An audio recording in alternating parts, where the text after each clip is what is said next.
Welcome. I'll be very brief because you're here to listen to Daniel, not to me.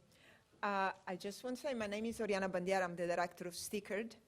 And this is the Morishima lecture, which we organize every year in memory of Michio Morishima. And Yoko is very graciously attends all the lectures. And Michio knew that at its best, economics is a mix of philosophy and mathematics. Many of us are attracted by the questions of philosophy, but can't quite give up on maths because we're a bit nerdish. So many of us are attracted to economics because we want to learn a bit of both. Daniel vertically integrated. He did a BSc in economics and a PhD in philosophy. So he's a true economist, and the defining moment of his career, I'm sure he will agree, is when he came here to the LSE to do a master's. 1 year, sandwiched between 5 years of maths and 5 years of philosophy at the EME in economics. Now, Daniel now is, as he would be, the Guido Calabresi Professor of Law at Yale, and correctly pronouncing the title of his chair is probably the most impressive thing that I can do tonight. And that's only because I'm Italian, not because I'm Italian. I think you'll be a lot more interested in hearing all that Daniel has to say about very interesting trends in inequality, mobility, and ultimately the truth about meritocracy in the world today. Thank you. Thank you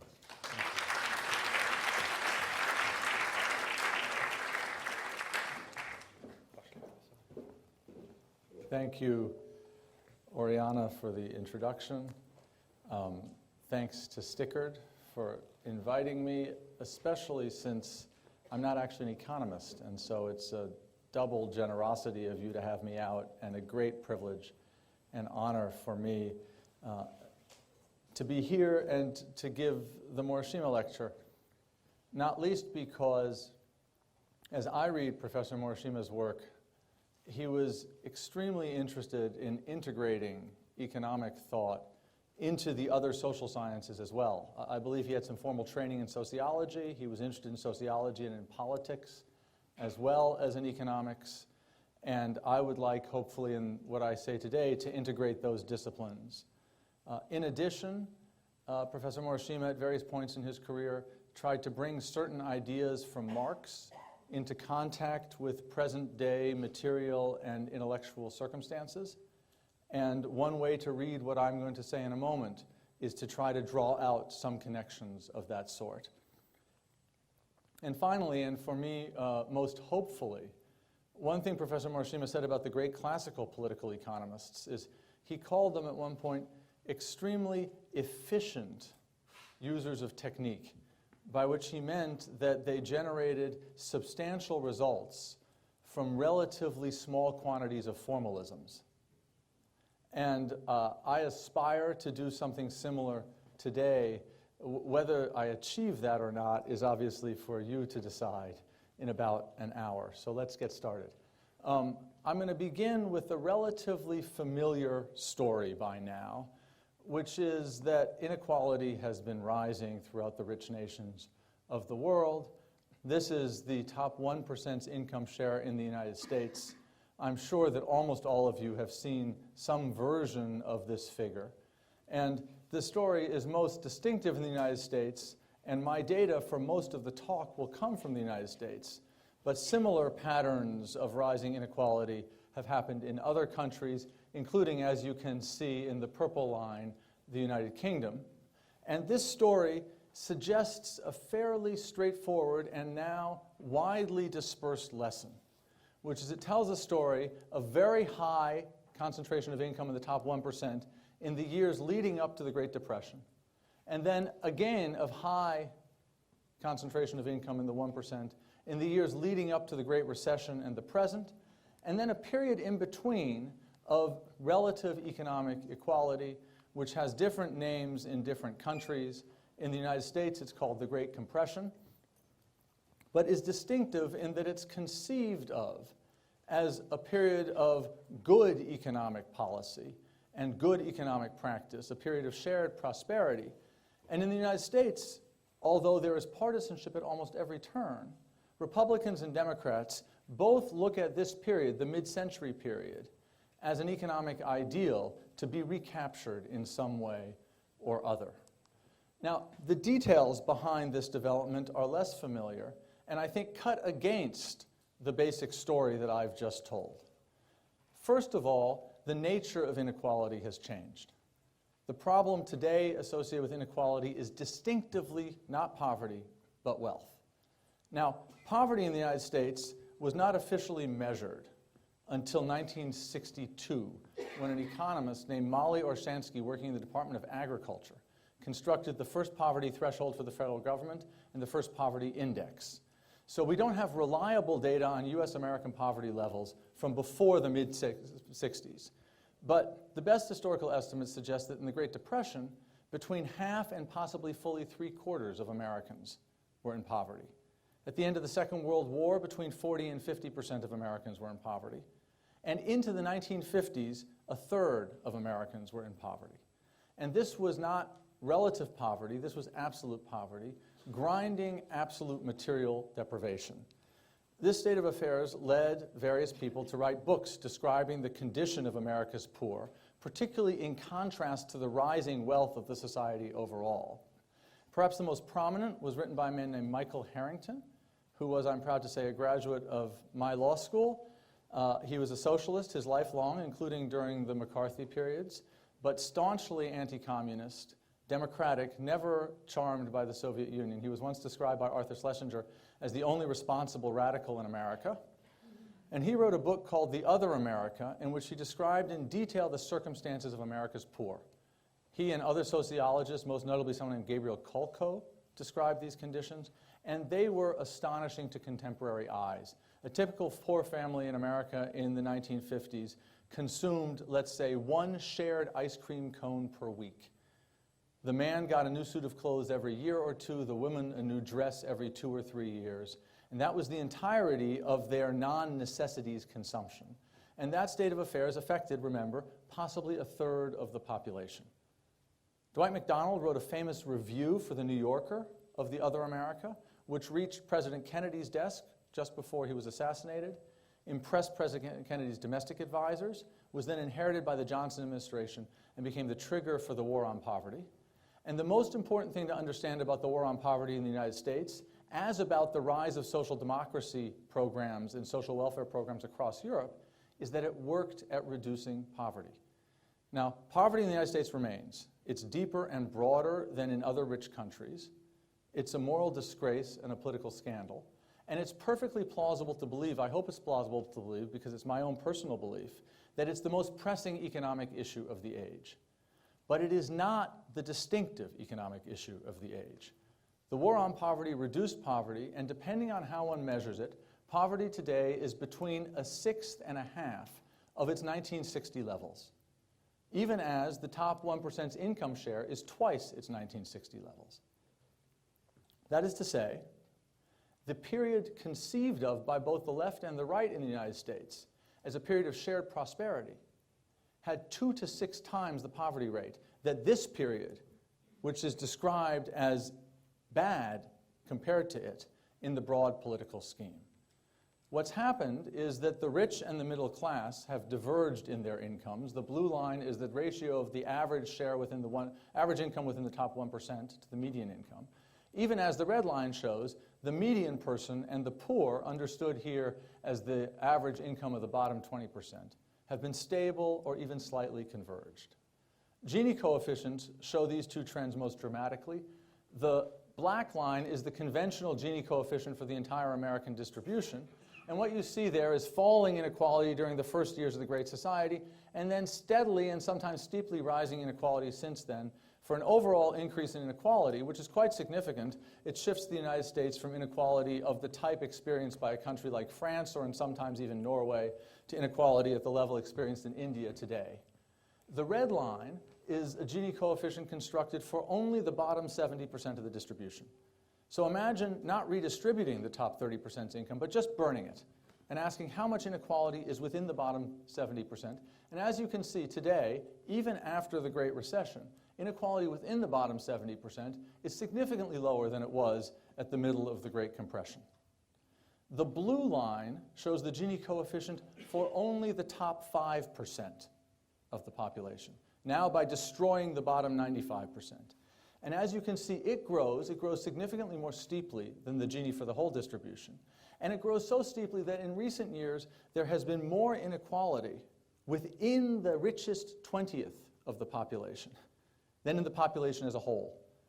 So the relatively falling gap between the poor and the middle class has served as a ballast to contain inequality in the distribution overall. That would have been unthinkable at mid-century, when the distinctive problem of the age was not wealth, but poverty. A second difference between then and now is also extremely important. Now, from time immemorial, the poor have worked long and hard. A typical British or American laborer in 1900 worked 60 hours a week. And in 1940, middle-class work hours were still long. Elites, by contrast, did not work industriously. As Torsten Veblen observed in his famous theory of the leisure class, elites despised industry. They characterized themselves as averse to industry. Now, elites were not idle. Instead, they engaged in another characteristic activity, which Veblen called exploit. Exploit was distinguished from industry in the following way. Industry was the effort of labor directed at reproducing the material conditions of existence. Exploit was labor directed at no functionally useful purpose. So for Veblen, chivalric rituals were instances of exploit. Elaborate courtly manners were instances of exploit. Knowledge of ancient languages. Veblen, who was an immigrant to the United States, also thought English spelling was an instance of exploit because his view was that only somebody who studied a lot could learn how to spell English. What all of these activities have in common is that they're totally useless, but so time-consuming that nobody can master them if they also have to work industriously for a living. So they were a way by which elites could credibly signal that they didn't work industriously.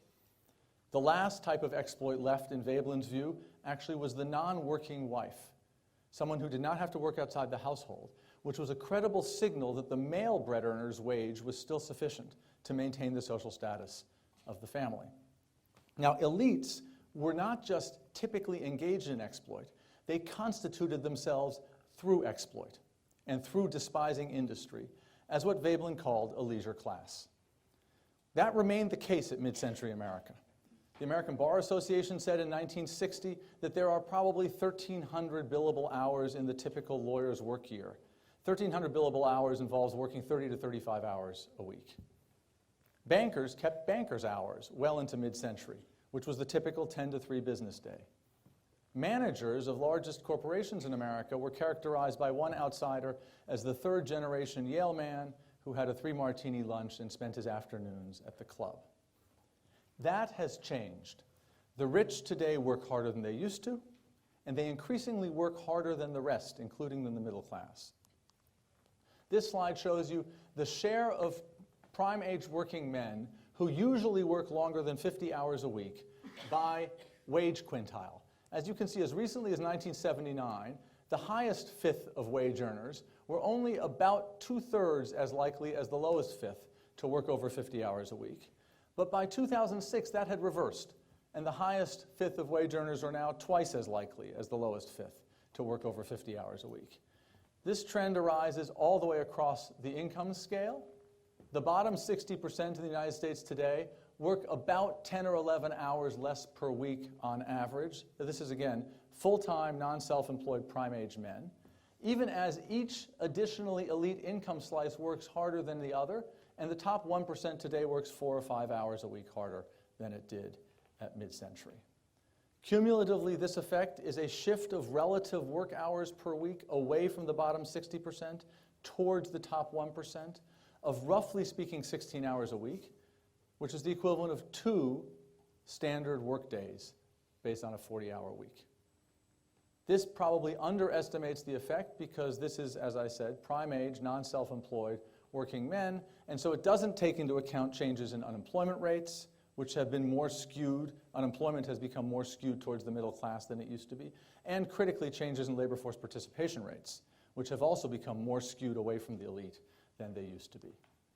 Moreover, the rich work remuneratively.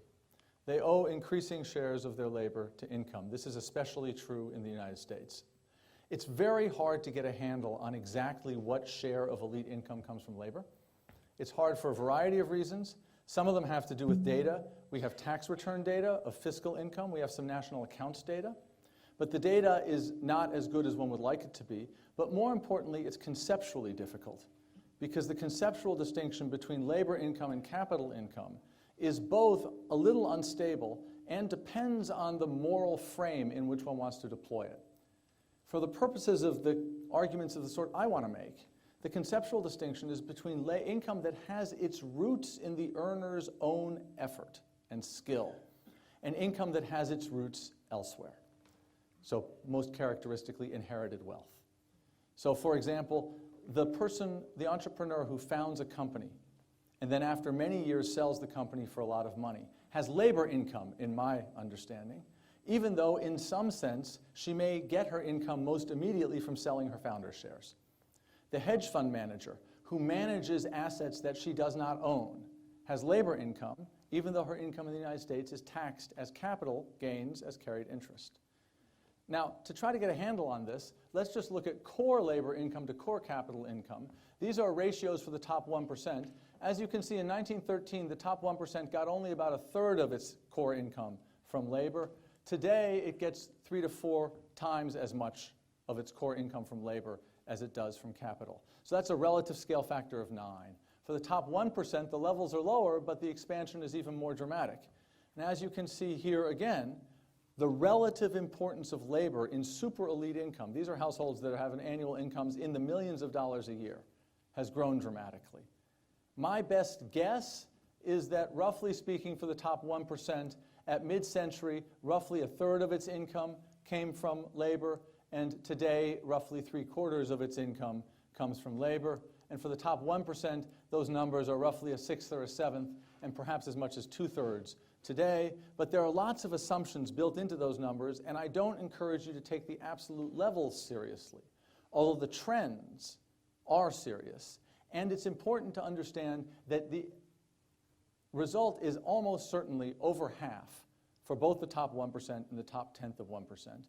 Now, this is an extraordinary state of affairs. This has never happened before in human history, in which the richest person out of every 1,000 dominantly works industriously for a living. Compare this state of affairs to Veblen's leisure class. It's also the case that the explosion of elite labor income accounts for the rise of the top 1%'s share of income overall. If you want a rough and ready way to see this, ask yourself about the much vaunted shift of income overall away from labor and towards capital. That's also a difficult number to get at, but here you have the range of serious estimates of this shift. The Bureau of Labor Statistics takes a dim view and says that, roughly speaking, there has been a 9% shift of income overall across the American economy, away from labor and in favor of capital. We know that the richest households by wealth, the richest 1% of households, own about a third of the wealth. That means that the richest 1% of households by income must own less than a third of the wealth. So this shift could explain an increase in the 1%'s income share of about 3%, which is a third times 9%. But the actual increase in the top 1%'s income share is probably about 12%, which means that 3/4 of that increase comes not from a shift of income away from labor and towards capital, but rather from a shift of income away from one kind of labor, middle-class labor, and in favor of another kind of labor, namely elite labor.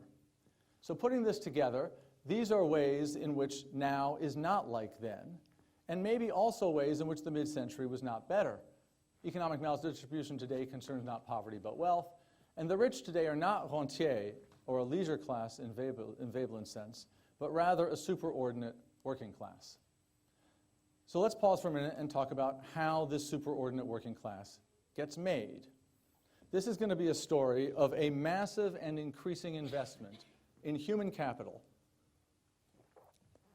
through the mechanism of education in the children of very rich parents. I'll show you some spot estimates of periods of this typical investment. And at each point, what I'm going to try to do is to give you a sense for the gap between the typical investment made in the child of a very rich parent, a 1% household, roughly speaking, household income $475,000 US a year or more, and a middle-class child. So it's the rich middle-class gap that I'm interested in, not so much the middle-class poor gap. Here you can see enrichment expenditures on children. Just as a way of quick introduction, this actually is a rich-poor gap, the top quintile versus the bottom quintile. And as you can see, from 1973 to the present, these are constant dollars. There's been very little change in the way in which in this case, poor families spend money on their children's enrichment, even as there's been a massive increase in the expenditures that rich families make, so that a gap of about $2,500 per child per year has grown to a gap of about $7,500 per child per year. These are out-of-school expenditures on things like music lessons, some private tutors, athletic coaching, those sorts of things. The biggest difference, though, comes in schools. And here is where you really see the massive difference between the elite middle-class gap and the middle-class poor gap. A typical national public school student in America gets about $12,000 per year spent on her education. A student in a poor district gets $8,000. A student in a rich state might get $18,000. A student in a very, very rich town might get $27,000. And a student at one of the most elite private schools in the United States, where 80% of students come from households in the top 4% of the income distribution, will get over $75,000 a year spent on her education. Notice the gap between the elite, $75,000, and the median is more than $60,000, whereas the gap between the median and the poor is only about $4,000. So the rich middle class gap is 15 times as big as the middle class poor gap in investments in education through schooling in the United States today. Now, these differences produce a massive difference in childhood achievement. First of all, the size of the overall difference is enormous. This slide shows you the white-black achievement gap and the rich-poor achievement gap in the United States over time. The dashed blue line is the white-black gap. The red line is the rich-poor gap. And as you can see, by 2000, the rich-poor gap had grown larger than the white-black gap was in 1954. Now, 1954 was the year that Brown v. Board of Education was decided. What that means is that economic inequality today produces a greater difference in childhood educational achievement than apartheid did at mid-century. That's the size of the gap. The gap, moreover, is predominantly a rich middle-class gap, not a middle-class poor gap. This is a sociologist of education at Stanford named Sean Reardon, who's put together some data on the 90-50 income achievement gap and the 50-10 income achievement gap. And as you can see, the rich have been leaving the middle class behind, even as the middle class and the poor have been steady or slowly converged. This slide obviously bears a striking resemblance to the income ratios. That's not a causal story or causal proof, but it gives you a good sense for the kind of ways in which these things are moving in parallel. For SAT scores, which is the standardized test that determines what university Americans get into, the same result holds. Children whose parents earn more than $200,000 a year, again, this is about the top 4% of the income distribution, have 250-point higher SAT scores on average than median children. Median household income is between $40,000 and $60,000, whereas median children have only 125 points higher SAT scores than children at or below the poverty threshold. So again, the gap between the rich and the middle class is twice as big as the gap between the middle class and the poor. This produces a skewed elite. Thomas Piketty and Manuel Sayas and others have put together some data, college attendance by parental income rank. It's hard to find something more depressing than this, except this, which is the quality of college that parents go to in America by parental income rank.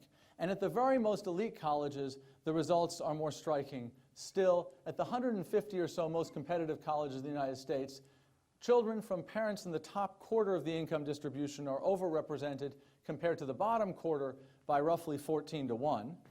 That's not so surprising. No society has ever welcomed the poor into its most elite institutions. But they're also overrepresented compared to children from the middle two quarters by about 6 to 1 in each case. That is to say, the elite are squeezing out not just the poor, but also the middle class. At the very most elite institutions, the effect is greater still. There are more students from the top 1% of the income distribution in the Ivy Plus schools. This is the Ivy plus Chicago, Stanford, and Duke and MIT, than from the bottom half. And at the very most elite schools within the Ivy Plus, Harvard, Princeton, Stanford, and Yale, there are significantly more students from the top 1% than from the bottom 60%. What we are seeing here is a massive intergenerational transfer of advantage using a technology that has never before been deployed in human society. Traditionally, the way in which elites passed their privilege, status, and wealth to the next generation was through bequests of physical or financial capital made to adult children on the death of the parents. The way today's meritocratic elite passes on its privilege and status and wealth is through investments in the human capital of young children while the parents are still living. It's a meritocratic inheritance. And to get you a sense of the scale of it, let's try to compare these. So imagine that when we're to take the difference between the resources devoted to training a typical child of a 1% household and a typical middle-class child, not a poor child, and that each year, instead of investing the money in education, that money were put into the S&P 500 to create a portfolio that could then be bequeathed to the children on the death of the parents in the traditional way. That would yield about $10 million per child. That's the scale of the transfer of privilege that now happens in the United States through the mechanism of human capital accumulation. Why do the parents do this? The parents do this for reasons that several people in the audience here are more expert in than I am, but effectively because the labor market has been transformed. And a labor market that once focused on the middle of the distribution, providing middle-class wages for mid-skilled jobs, has instead become polarized into one that contains many gloomy jobs at the bottom and a few glossy jobs at the top. If you want an example of how this works, let's look at finance, and let's just illustrate this with home mortgage finance, because that's a way to see this very crisply and cleanly. So home mortgage finance shuttles assets from savers to borrowers in order for borrowers to be able to live in houses that they will pay for out of their future wages. At mid-century, the core production worker in home mortgage finance was someone called the loan officer. The loan officer was a mid-skilled middle-class worker in the American economy. He typically had a college degree from a local or regional, not from a national university. He received a middle-class wage. He had substantial autonomy over the loans that he made, and he was charged to exercise his discretion in order to ensure that individual loans were providently made. He'd assess borrowers, incomes, properties to decide whether the loans were a good idea or not, and he was promoted and paid based on whether the loans that he originated were in fact repaid. Today, if you meet a loan officer in the United States, this is not a mid-skilled middle-class worker. This is a form filler-inner who's almost totally de-skilled. In fact, in litigation against one of the big mortgage companies following the financial crisis, in discovery, evidence came out that these companies had hired people en masse who had been previously rejected from menial jobs to work as loan officers. And they're basically form filler-inners. They're interfaces between the borrower and the company's computer systems. And now there's also, though, a set of super-skilled workers who take the loans that were made without discretion or much concern for whether they were providently made and securitize them, hedging out loan-specific risk to create derivatives which can then be marketed and traded by banks that don't hold the loans that they originate. And those are super-skilled, very highly paid workers. And the super-skilled workers make the unskilled loan originators possible because they can hedge out when the system works, which is not always, as we all know, but they can hedge out the errors made at origination. Finance as a whole resembles this.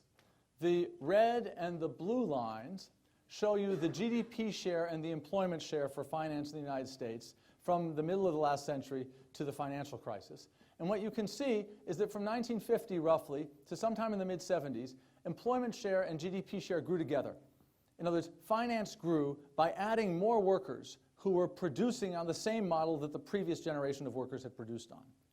Then, starting around the late 1970s, GDP share keeps going up, and employment share tops off and, in fact, starts dropping a little bit.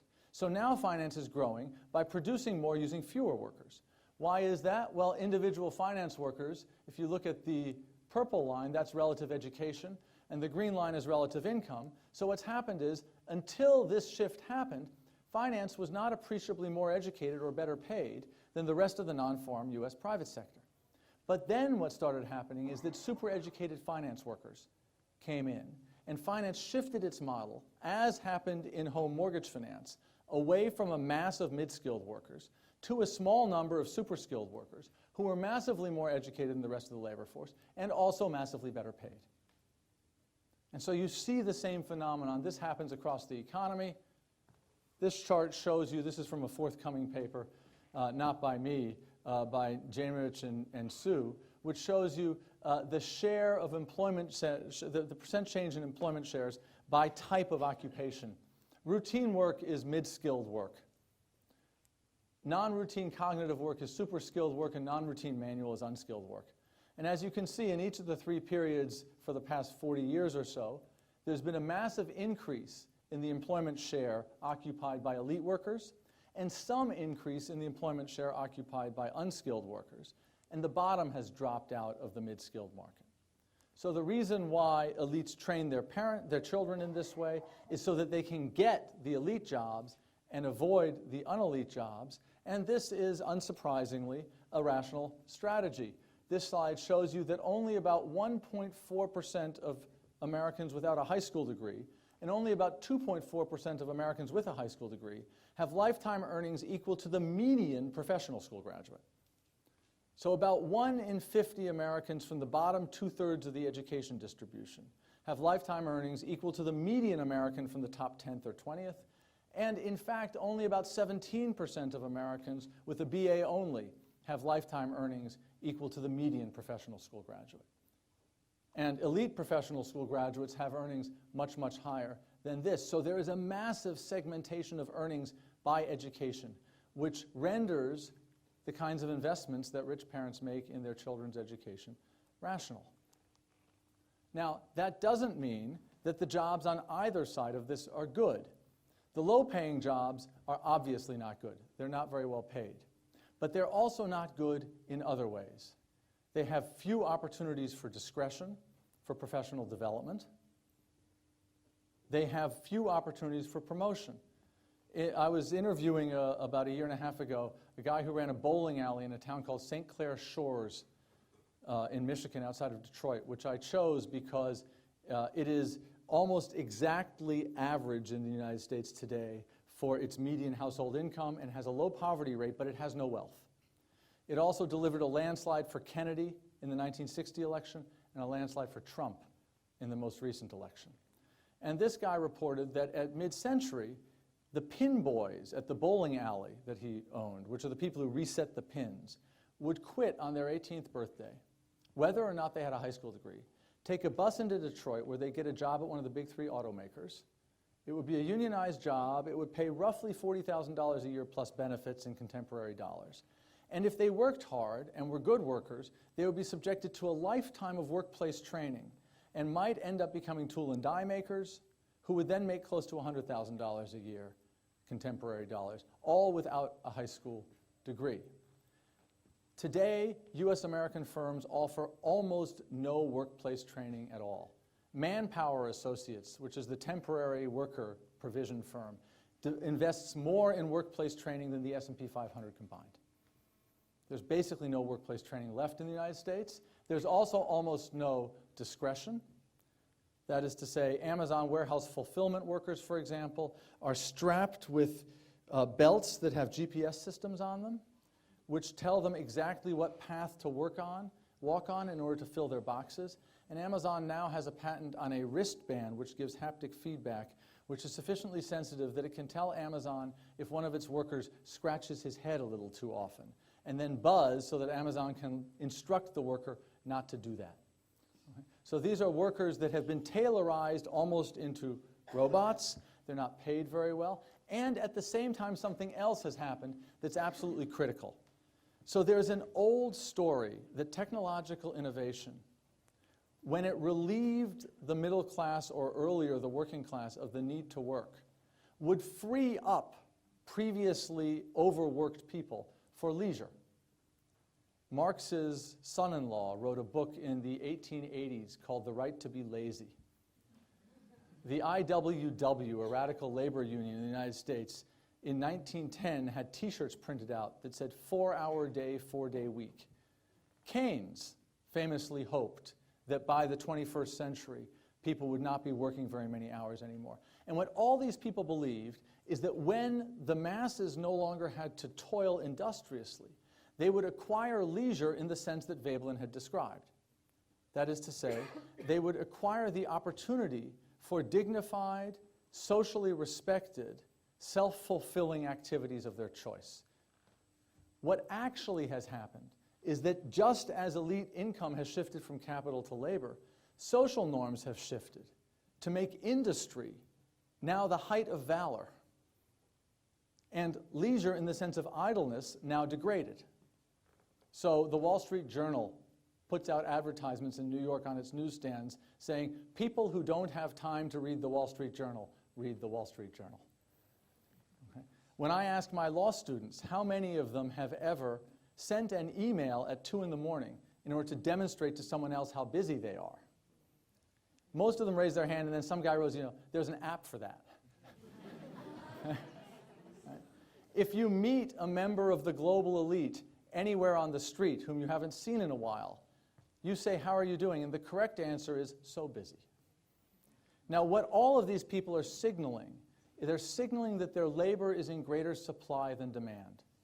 Busyness has become the badge of honor, and leisure has become impossible. It's become transformed into idleness. And so the middle class and the working class, when they are in these gloomy jobs and don't have enough work hours anymore, have the social experience of degradation that extreme overwork used to impose on the laboring class. Now, the strongest version of this actually in the United States is tied to race, and it's an extraordinary inversion. At a time when industry was degraded, the way in which the American race order imposed subordination on non-Europeans was by forcing them into slavery.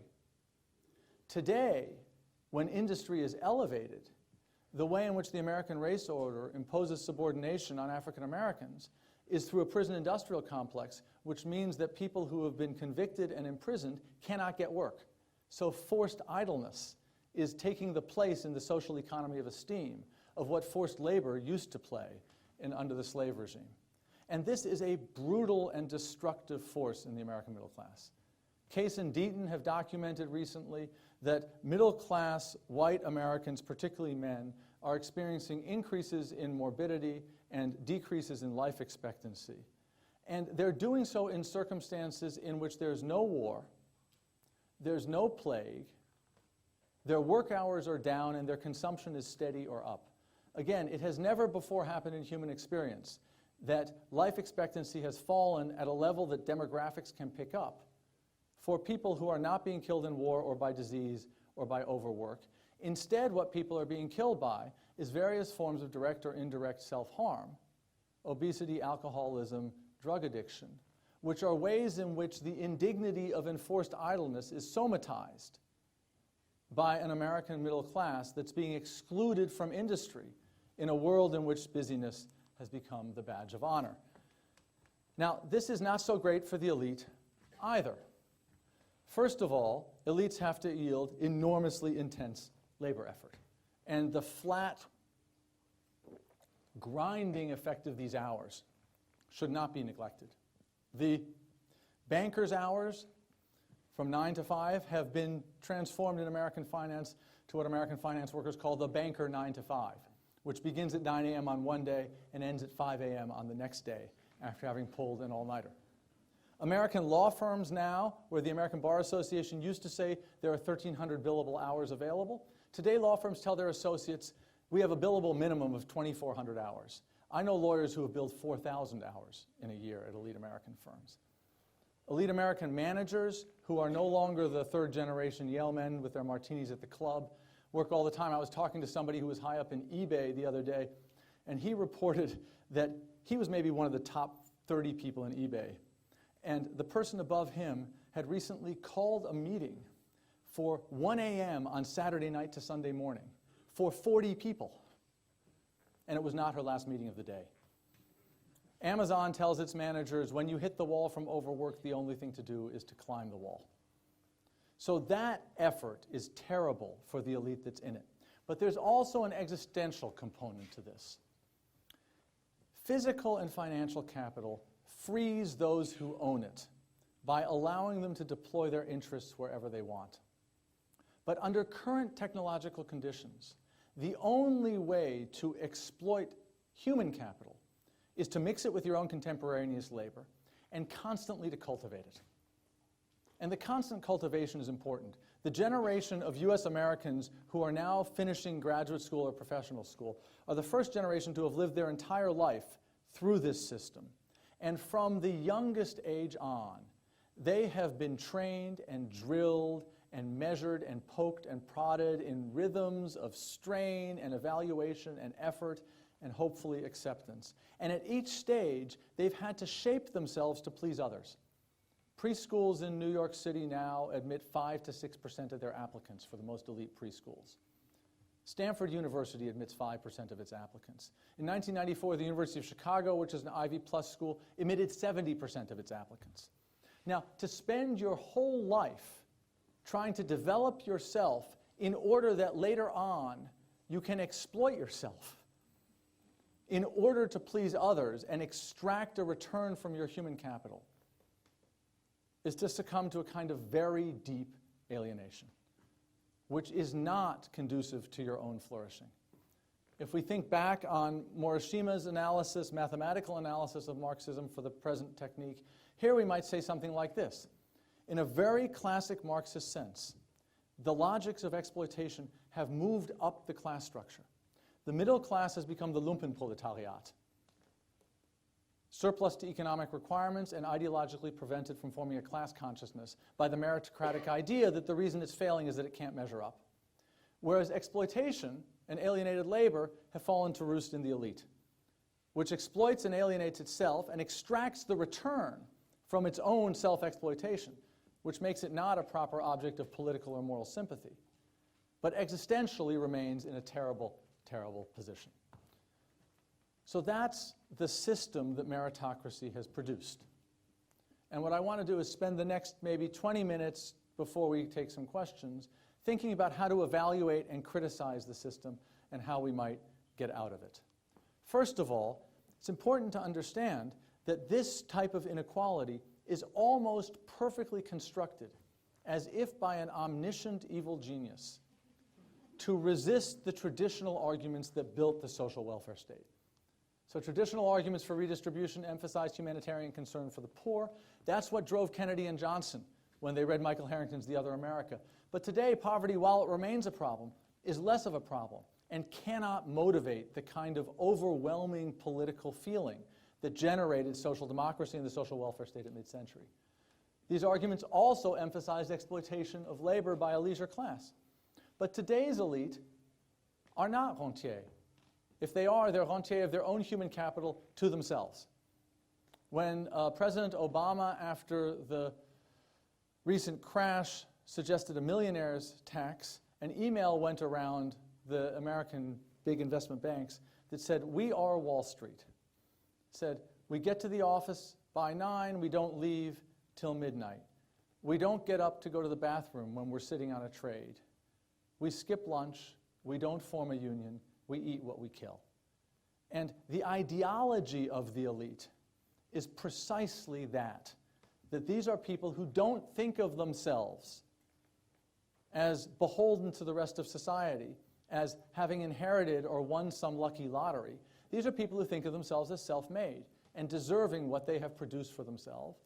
And they also think of redistribution that attacks their income as enslaving them, their personal talents and efforts, in the service of the collective.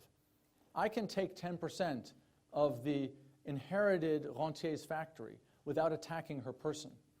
But I can't take 10% of the elite worker's wages without attacking his person within this ideology. And this explains, incidentally, why taxes have become less progressive, even as incomes have become less equal. Here you see cumulative real household income growth in the United States for the past 50 years or so. And this is average tax rates by income group. And as you can see with the colors, there is, again, a perfect correlation. Well, if this thing, hold on. The colors show a perfect correlation between those who have the greatest increase in their market incomes and those who have the greatest declines in their tax rates.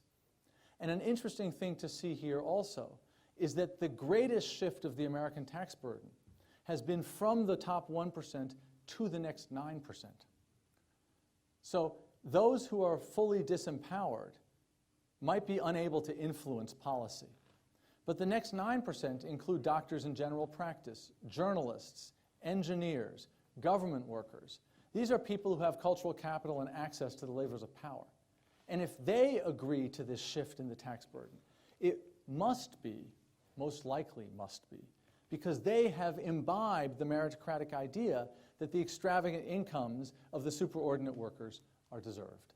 What's happened in the United States, instead of securing rising middle-class consumption in the face of falling middle-class or stagnant middle-class wages, is that debt has filled the gap. The blue line shows per capita consumption, which has been steadily increasing. The green line shows per capita income, really the average income of the bottom 90%, which was growing with consumption until about 1975, and then flattened out. And the red line shows per capita household debt, which has an opposite point of inflection to the income, which is to say that the American middle class financed its rising consumption through income through about 1975, and collectively has been financing its rising consumption through debt since then. So what are the ways to attack this system if the conventional arguments don't work? One important thing to see is what this does to social solidarity.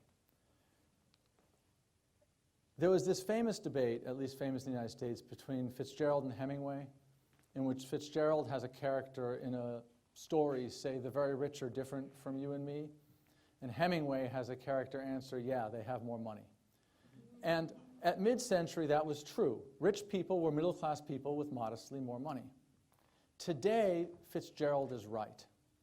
The rich lead comprehensively different lives, not just from the poor, but also from the middle class. They lead different lives at work. Workplaces are increasingly segregated by skill. Workplace culture is different. Unemployment risk is different by skill. They also have different domestic lives. In 1960, the share of couples with both partners possess a college degree has increased eightfold since 1960. Today, only a quarter of the highest earning couples include even one partner without a college degree. Since only about a third of Americans have a college degree, this leaves very few people over to marry non-college educated people. Childbirth has become connected to education and income as never before. Divorce rates grew for everybody in America through the 60s and 70s, then leveled off and declined a little bit for the educated and the rich, even as they kept going up for everybody else. Childbearing is astonishing. Over 50% of children born to women with high school educations or less are born outside of marriage in the United States today. Almost no children born to college-educated or professional school-educated women are born outside of marriage. Geography is the same.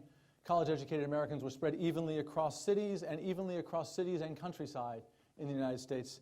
Today, college-educated Americans are overwhelmingly concentrated in a very small number of zip codes, and those zip codes are surrounded by other zip codes in which the concentration of college-educated Americans is only slightly less. Health is the same. These are just some data about various kinds of diseases and their prevalence for different classes of Americans. The Case and Deaton data show just how much health has surrounded this complex. Larkin has this line, "The flesh surrounds us with its own decisions." And so if you want a comprehensive account of the effect of inequality on a population, you look at what it does to their bodies, and this is an astonishing difference. You know, the gap between the life expectancy of a typical American in the top 1% and a median American has grown by an amount that exceeds the amount by which life expectancy would be increased if we cured all cancer. That gives you a sense of the effect of this. Also has all sorts of political consequences. It's become commonplace in the United States to observe that mass politics is dominated by money. Policy is almost totally unresponsive to the preferences of people at the 10th percentile, and enormously responsive to the preferences of people at the 90th percentile. But that's actually the smallest distortion of democracy associated with this mechanism. A much bigger distortion comes from the politics of influence, that is to say, lobbying, and also the provision of professional services by lawyers and bankers to elites. In 1970, almost no Congress people became lobbyists. Today, roughly a third do. There's an obvious reason why. The gap between the salaries of public servants and the private sector workers they could become if they left has changed. As you can see, in 1960, a congressperson and a lobbyist earned the same. The Chief Justice of the United States earned less than a partner at a law firm, but something comparable. And the Fed chair earned less than a bank CEO, but something comparable. Today, these ratios are 10 to 1, 20 to 1, 100 to 1. A clerk on the United States Supreme Court, the year after she leaves and signs at the law firm Jones Day, gets a signing bonus of $400,000, which is almost twice the annual salary of the Chief Justice of the United States.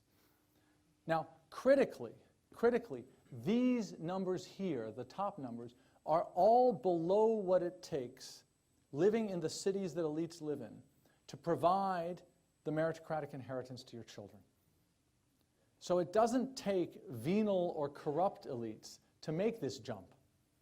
It just takes elites who want to live in the same places as the people they went to college live in, and who want their children to go to the same schools that they and their friends' children go to make it almost inevitable that people will jump in this way.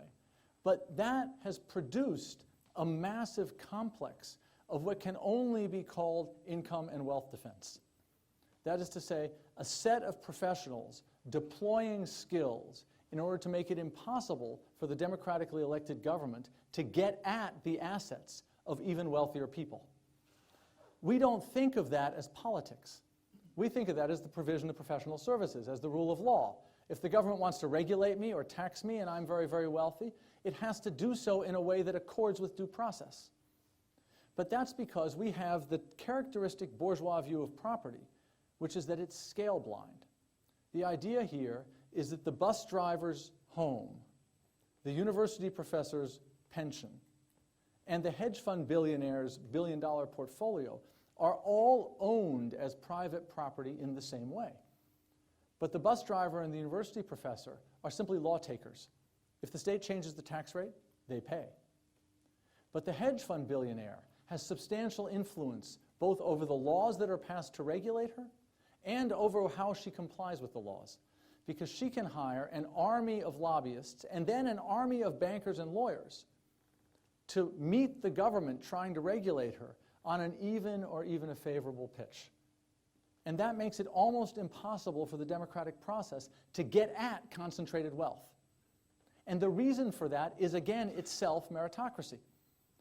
In 1900 in Britain, an elite public servant earned roughly 16 times the median wage.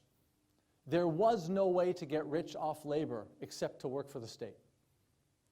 Today, the way to get rich off labor is to go work for people who are resisting the state on behalf of even richer people. This is, again, the first time in a long time in which the state and private concentrations of wealth and power are competing for the same resource.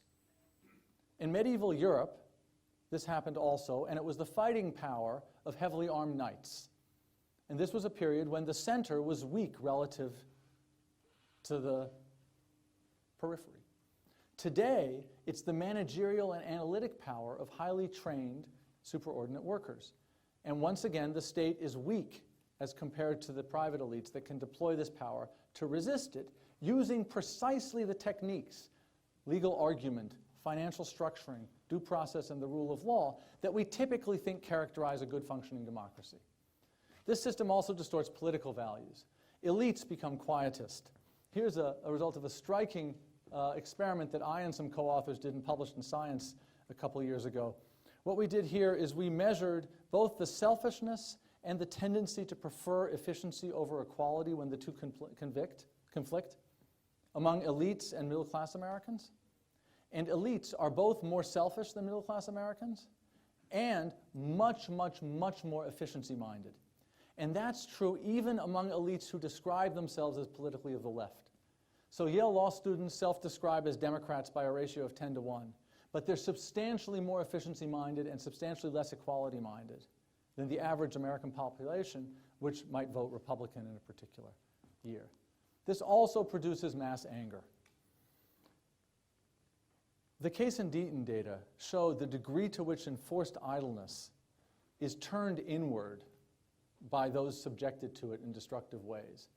We should not expect this form of frustration and cultural degradation to lash out any less fiercely than it turns in. And it lashes out in the form of populism and nativism. And there's a dark psychology here. Disadvantage that's characterized as unjust can ennoble those who suffer it by calling on them to announce principles of justice, which will both cure their disadvantage and be impartially justified and valuable. But when disadvantage characterizes itself as just and characterizes those who don't win out as not measuring out and deserving to fail, there's no principled place for opposition to the disadvantage to go. And so it goes to less principled places. It goes specifically to nativism and populism, and the inner logics of meritocracy direct it in those ways. So the populism is characterized by a rejection of expertise, a rejection of institutions, a politics of personality. But as I just pointed out, it's institutions and expertise that enable the elite to resist the democratic regulation of wealth. It's institutions and expertise that exclude the middle class from privilege. Yale University does not admit very many middle-class students.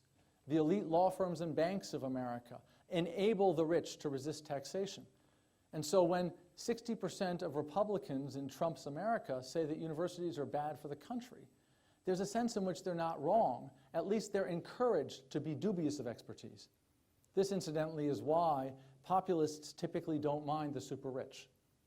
The professional class can't understand this. The professional class has the view, why are the populists electing a billionaire? All he did is exploit middle class and working class people. And the answer is not that the middle and working class don't understand this. It's that they view the billionaire oligarch's income as outside of the system that's oppressing them. The system that's oppressing them is the system of professional credentialization, which is displacing their labor and denying their children access to opportunity. And the oligarch may be a scam artist or not. I spoke to a lot of Trump supporters in connection with writing this book. They all thought he was a scam artist. But they also thought, correctly, that his scam was not the thing that was keeping them down, and that he was resisting the thing that was keeping them down and hated by those who were keeping them down. In addition, the nativist side of this is natural. So one way in which elite institutions launder the injustice that benefits their members is by insisting that they will be cosmopolitan and open across other non-class-based categories of identity politics. So when a place like Yale University says, we will admit you based on achievement, regardless of your race or your gender or your religion or your national origin, what it's saying is, partly, we believe these principles because they're honorable principles, so there's a good faith part of this. But partly what it's saying is, look, we deserve our advantage. We're meritocrats. And the admission of groups that were traditionally excluded without reference to the categories that were the basis of their exclusion launders the exclusion of everybody else. And it invites everybody else to engage in an identity politics that has the same form as the identity politics that produced cosmopolitanism and diversity. So you start getting identity politics for white, Christian, straight men, and that's called nativism. So another way in which meritocratic inequality distorts things is by distorting the political values that we bring. Moreover, meritocratic inequality is not self-correcting, it's instead self-exacerbating. Now, this is a slightly more intricate argument, and here I'm borrowing a lot from the work of somebody who once taught here, who, as an aside, taught me here when I was here briefly, but not this material, Daron Acemoglu.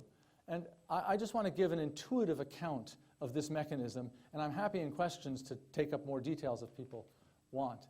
You might say, look, meritocracy works through two phenomena. One, the concentration of training in children of elite parents. And two, a labor market transformation that fetishizes skill and degrades mid-skilled labor. What's the relation? The conventional view is that skill fetishism causes training concentration. That's what I said earlier. The rich invest all this money in their kids because they want their kids to get the glossy jobs. But that the cause of skill fetishism is just outside the system. It's technical change. The rise of computers, the rise of robots naturally displaces middle-class jobs and naturally complements super-skilled workers. Now, that can't be the whole story. People who invent things don't do so from the point of view of the universe. They do so as interested innovators who are trying to serve their own interests and contemporary needs. That means that they'll invent new technologies that interact productively with the other resources that a society has. An agrarian society that is located in a desert will invent drip irrigation. An agrarian society that is located in a floodplain will invent paddy field farming. In each case, the arc of innovation depends on the resources that the innovation will interact with. In modern society, the most valuable resource is the human capital of free workers. So it stands to reason that innovation will turn one way or another based on the distribution of skills in that workforce.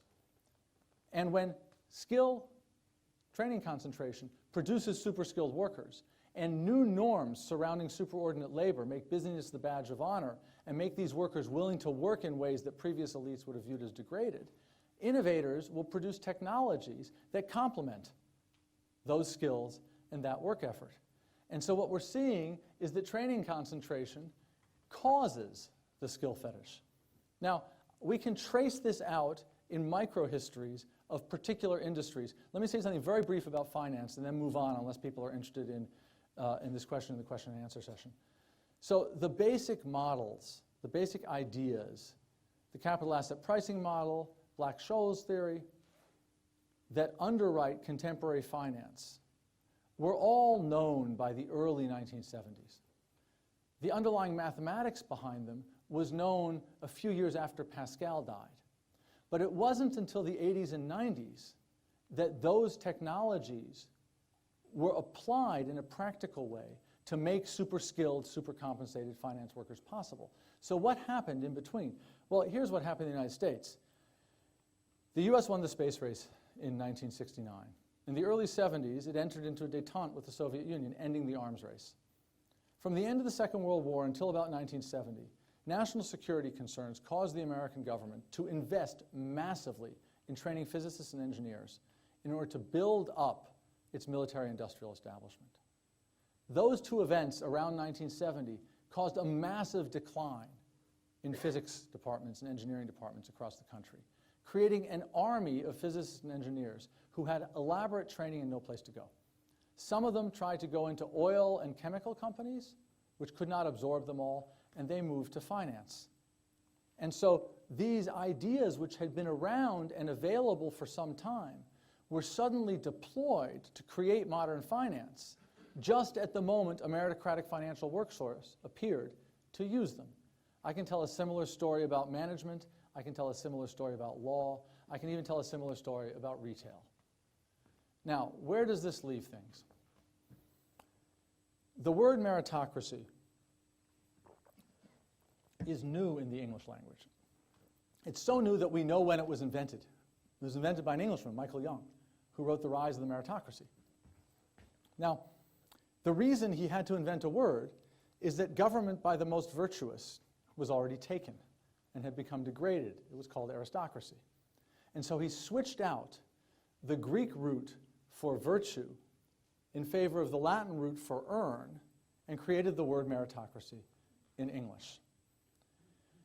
The associations between meritocracy and aristocracy are exactly as close as that etymology suggests. If you had asked a member of the Ancien Regime, an aristocrat, why he, and it would have been a he, was so disproportionately entitled to wealth and power and status, he would have said it's because I have the most virtue. And within the frame of the Ancien Regime, he would have been right. In a world in which there was low growth and trade was zero-sum, there was not much advantage to commerce. and having the right relationship to the land was essential. And aristocratic families had the right relationship to the land, in particular to manage it for the long term. In a world in which political organizations were scaling up from the family to the nation state, aristocratic clans produced the bridge between the household unit and the state as a source of political charisma. Even courtly manors stood in for bureaucratic expertise in a world in which government was gradually professionalizing and rationalizing itself. The reason the Ancien regime fell in the face of the bourgeois revolutions was not simply, and this is pure speculation, but I believe it to my core, not even predominantly because people recognized that who was born an aristocrat was a matter of chance or a birthright lottery. Rather, it was that people saw that the virtues that the ancien aristocrats claimed had become ridiculous. Were not virtues at all. Were more like vices. The argument I've just made shows that the virtues that the meritocrats claim are themselves unstable normatively. It's not just that meritocracy undermines equality of opportunity, of course it does. It's also that the virtues themselves are made by this kind of an argument to appear to be ridiculous, or at best, vices. A fable illustrates this. Imagine a society that had warriors and farmers. The farmers grew food, the warriors kept the society safe. And for a long time there was peace between the societies and its neighbors, and both sides did tolerably well. Then one day one of the warriors attacked a neighboring state. Border skirmishes became endemic, transformed into warfare. The society hit a war footing. And at the war footing, this society was utterly dependent on the warriors for its personal security and safety. The warriors start saying, we should get all of the wealth, status, and power because we're the most productive members of the society. To which the farmers could answer, you wouldn't be that if you hadn't started the war. And the meritocrats today are in exactly the same position. They started the war, not because they're vicious or venal, but because responding to incentives in the way in which people do, they started out a snowball mechanism of training concentration, fetish for skill, more training, more fetish for skill, which doesn't actually benefit the society as a whole and makes them extremely wealthy. And what they call merit isn't actually a virtue at all. It's just a way of laundering a fundamentally unjustified and offensive distribution of advantage. So what might we do?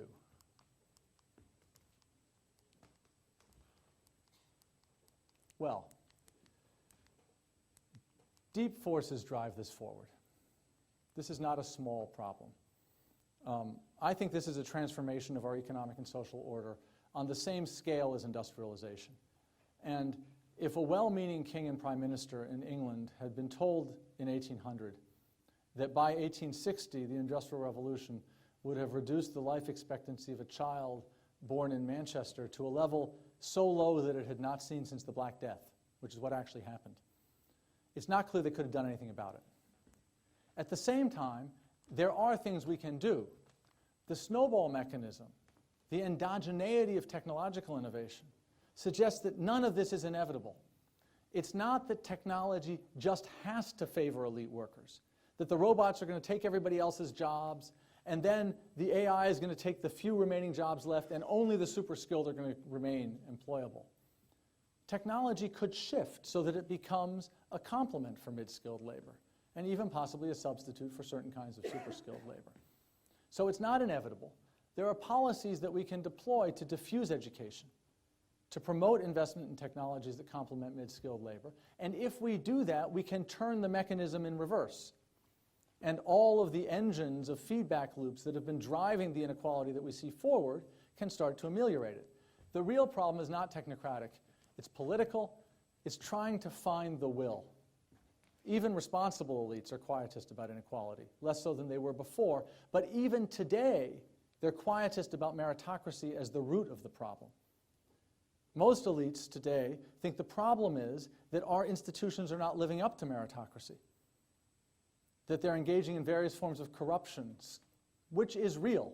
There's rent-seeking, bribes are paid to get rich kids into universities. but those are margins on the outer edge of a massive regime which is dominated by the kinds of meritocratic inequality that I'm describing, which elites captivated by meritocracy's charisma are unable to see.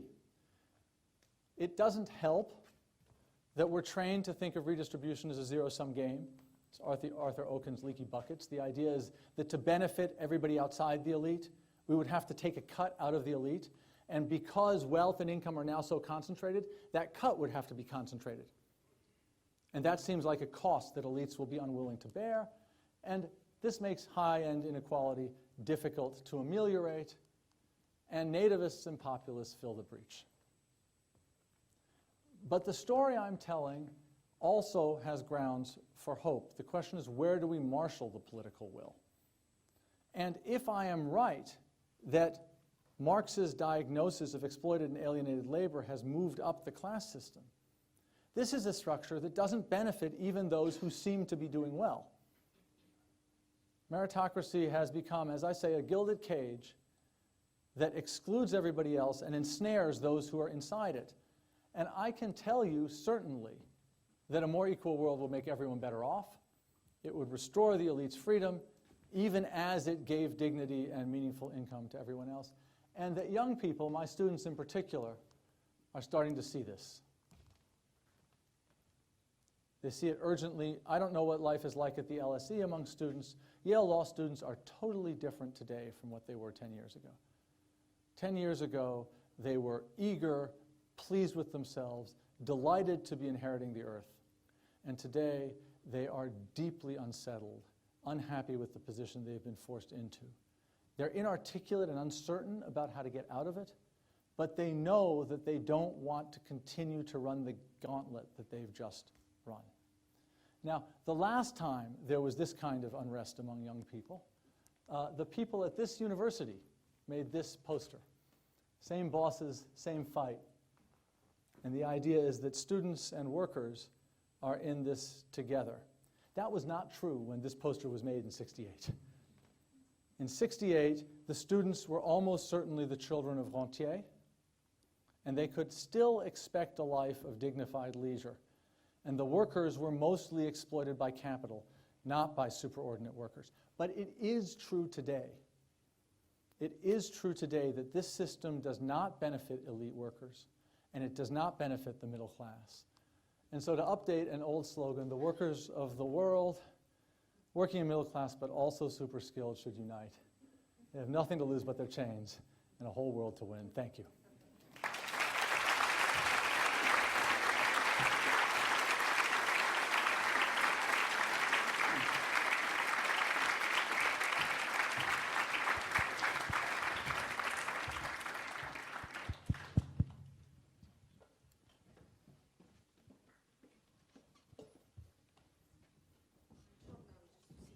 Pretend that I'm doing something useful, but that gives you time. That's what I've been doing for the past hour, so join the club.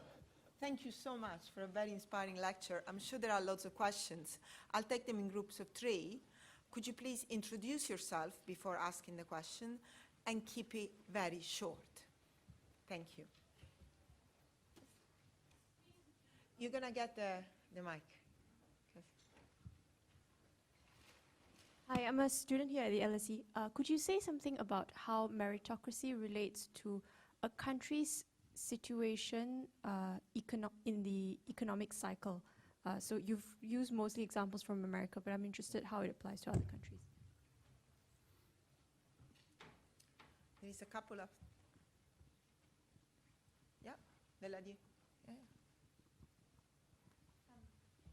Yeah. Thank you. I'm also a student here, and I would like to ask you what do you think about the role of a system of scholarships to combat this, and also the role that extracurriculars play in this? I'm sorry, the role that what? Of extracurricular activities, and how they relate to scholarships that only cover the curricular activities, and if you are in favor of developing this system or changing the school system altogether.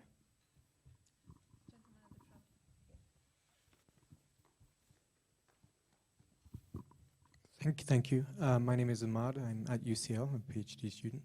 Can you please expand on what you mean by diffusion of education and how we combat this? Thank you.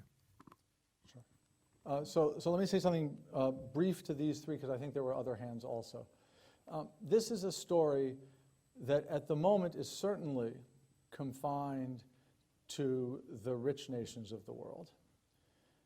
It is most distinctively in play in the United States. It's also in play, I believe, in the United Kingdom and in Korea, South Korea also. It's complicatedly in play, I think, in France, but it's a very different story there. The comparative question to ask, I think, is whether the United States is an outlier or a forerunner, and whether other places are going to get this disease. That's especially pressing because the explanation that I've given for rising inequality, which sounds in meritocracy and human capital, is in some ways at odds with the more conventional explanation, at least the explanation that has become more conventional up to now, associated with Piketty and others, which is that rising inequality sounds in rent-seeking and concentrations of physical and financial capital, and the returning dominance of capital over labor. Now, it's important to say these are competitors only at the margin. Both processes can be happening at once. And it's a question which process will be more dominant going forward. My own view is that the process I'm describing likely will expand, and that the United States is a forerunner, not an outlier. And that has to do with what I regard as the enormous ideological power of meritocracy and the associated fragility of rentier capital wealth of the sort that Piketty and others describe, which I think, one, obviously can be destroyed by wars and other things, but also is vulnerable to political expropriation and is vulnerable to dissipation in other ways. 10% of the world's billionaires, for example, have now committed to giving away the bulk of their estates on their death. Mark Zuckerberg gave away 99% of his Facebook fortune on his deathbed. No, unfortunately. He announced that he would do it on his deathbed at the moment of the birth of his daughter. And here's what's striking, is he did it in a love letter to his daughter, in which he said, "I am doing this for you." Now, for an old aristocrat to give away his estate would have been to disinherit his daughter, whereas Zuckerberg thinks of it as empowering his daughter because of the allure of meritocracy. He will give her the meritocratic inheritance. She'll do great. And he thinks, correctly maybe, she'll be better off than if she became Paris Hilton and had inherited all of the capital. So I think it's coming elsewhere, and it's partly already arrived, but obviously the future is uncertain. The other two questions are closely related to each other. In a world in which elite universities are overwhelmingly populated by very rich students, scholarships tend to go to rich people. Okay? In the United States, at the most elite universities, the rich students there pay on average only 20 cents on every dollar it costs to educate them, whereas at the least competitive, least elite universities, the much less rich students pay on average about 80 cents of every dollar it costs to educate them. You can go to Princeton University now on a full scholarship and have a household income of $200,000 a year, which puts you in the top 4%. So even need-based scholarship in this system overwhelmingly goes to very, very rich people. And the reason why is that the education these universities provide is so resource intensive that even rich families can't afford it.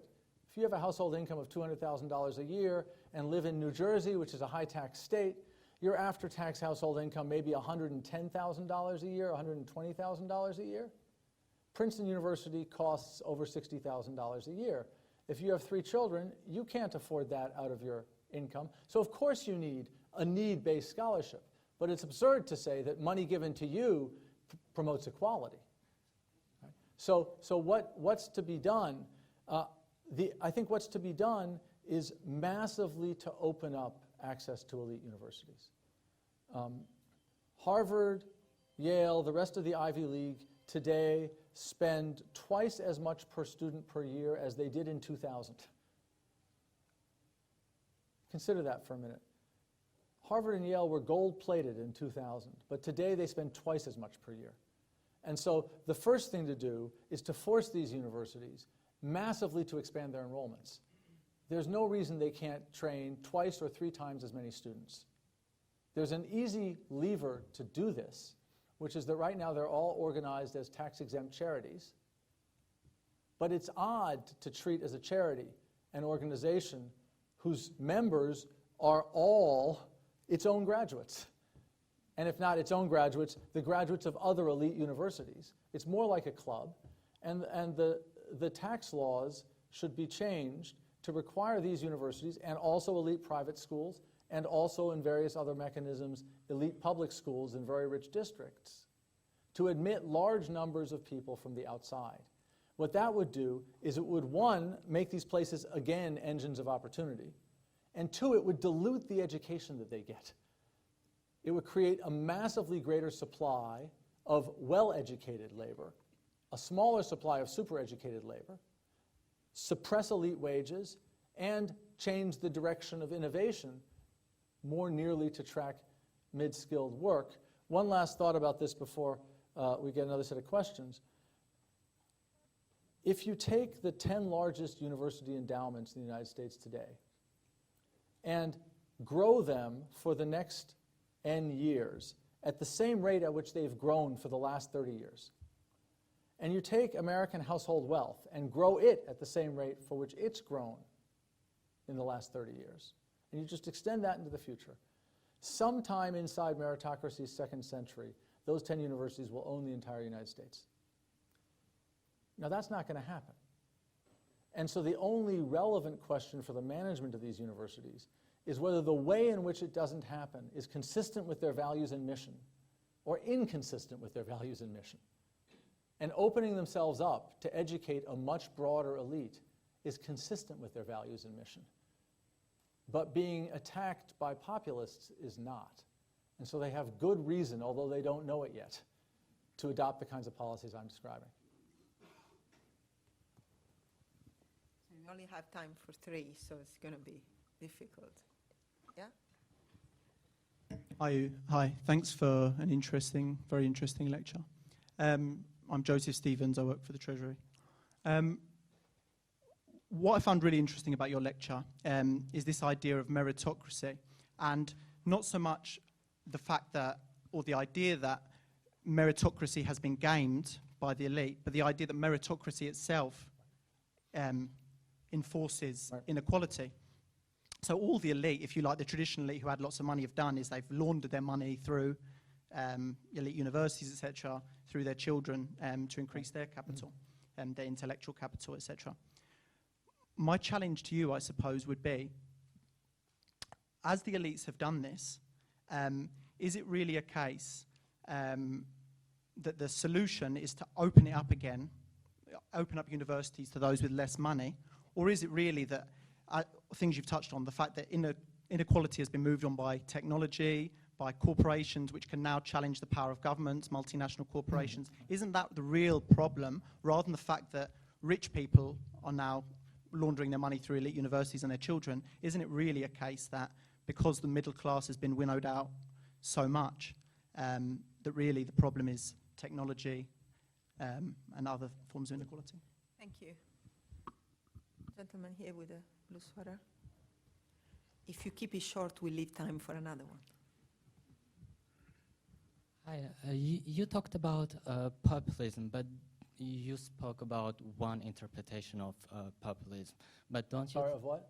About one interpretation of populism. Don't you think that populism is also a way out of this meritocracy trap? For example, 80% of Americans are for free college, 65% are for universal healthcare. So I understand that you talk about populism as it is portrayed in the media, but it can be also a way out of this trap.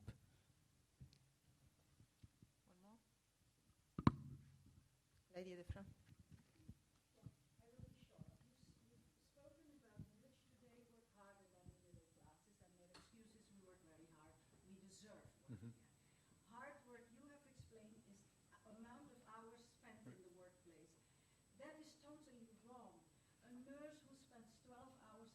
safely several lives, running around under stress, Yeah.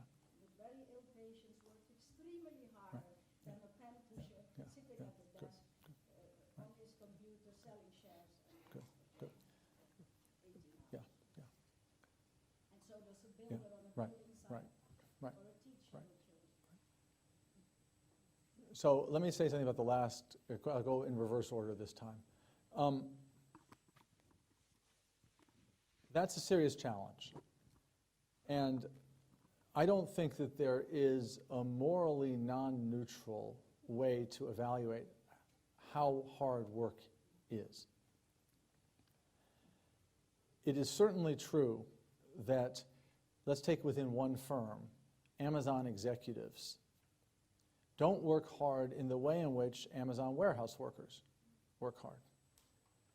Amazon, for example, was sued a few years ago in the United States because during a heat wave, it refused to open the end doors of its warehouses, and it got so hot in the warehouse that many of its workers fainted. And its executives were not suffering in that way. And it would be both foolish and wrong to deny that difference. At the same time, elite labor has become much more surveilled than it ever was before.